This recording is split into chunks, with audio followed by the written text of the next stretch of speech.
Presentable Liberty is a 2014 indie game made by the late Robert Brock, who went by the name Warpole online. The game is about you being stuck in this cramped and claustrophobic cell, your only communication with the outside world being letters you receive from various characters in the game. You're told by a man called Dr. Money that you've been put in this cell as an exclusive program regarding health and safety. It's revealed later in the game that something terrible has happened to the outside world that you're unaware of, but whatever it is has thrown the world into disarray. Through the game, you're sent letters from 4 different characters, some from the previous mentioned Dr. Money, who sends his letters in this formal but still fancy black and white style using AR Bonnie as his font of choice. Some from this mysterious traveller who calls himself Salvador. He sends you letters in this unique typeface on aged paper. He claims to have no family but remembers you from his childhood, and he eventually makes it his mission to break you out of the cell you're in. There's Mr. Smiley, someone hired by Dr. Money in order to keep you entertained and stop you from killing yourself. He's doing so to try and get an antidote to save his own family from the virus, but when they die, he decides to die himself to give you one last game to entertain yourself with. And there's Charlotte. She writes to you in ornate pink letters, talking about her loneliness running a pastry shop that gets no customers because of the outside virus. This shop is just outside the building you're being kept in, and if you do decide to leave later in the game, you'll walk in and see that just before you escape, Charlotte had killed herself, leaving behind a cake she had baked for you earlier. The game takes place over just 5 days. In those 5 days, you'll quickly find yourself becoming attached to these characters, just through these letters telling you facts about them. Mr. Smiley confides in you the reasons why he was hired. Salvador sends you a table he made himself and eventually a bug friend, the only physical friend you'll make through the whole game. Dr. Money, however, always feels out of reach. His letters feel disingenuous and impersonal. He probably isn't even the one writing them half the time, while the letters from the others feel like a real person talking to you. I can't describe this game's phenomenal writing in words, and even though I have spoiled the game, I still highly recommend you play it just to experience the phenomenal atmosphere of the game, thanks to this minimalist cell that becomes more lively thanks to the friends you make. Every character in the game sends you a painting, Salvador makes you a table, Charlotte sends you a cake.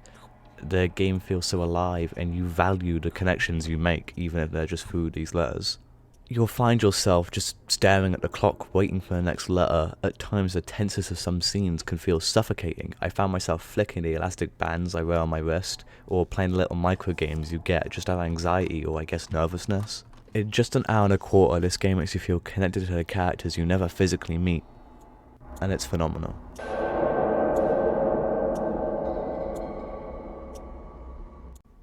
You can never interact with the people sending letters to you. It's implied by Dr. Money that you can when he talks about potentially replacing Mr. Smiley, although there were no letters in the player's cell. And I think personally that's meant to symbolise how you can feel when talking to friends. You can feel too anxious to text back, your anxieties can feel too crushing. The game gives these letters so much weight. No matter what you do, the letters will always arrive at set times, and events related to the letters, like Charlotte's gramophone, will happen whether or not you read the associating letters.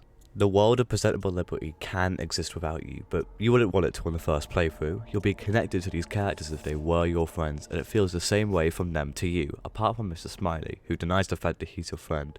But considering he dies to give you one simple game to entertain yourself with, I think he should be considered as one. The game is, in my opinion, about how depression and anxiety can isolate you. You want to keep in touch with your friends, but you can't because of how that depression traps you, represented by a virus killing people. Which depression can kill. We see it with Charlotte. She gives up, she lets this depression consume her, and it kills her. The game highlights this theme amazingly, like how Salvador hints at the idea of you being able to enjoy time with friends, a time I personally find, however hard it is to get to, would always be the highlight of my days, or week, or even month, and Charlotte is literally so close to building next door, but you arrive just too late.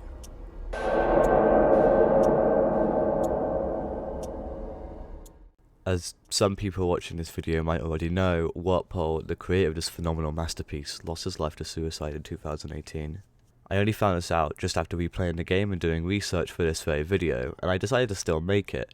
This game deserves to be talked about, and although after getting footage for this video, playing through and reaching the ending for the 10th or so time, I just found myself crying.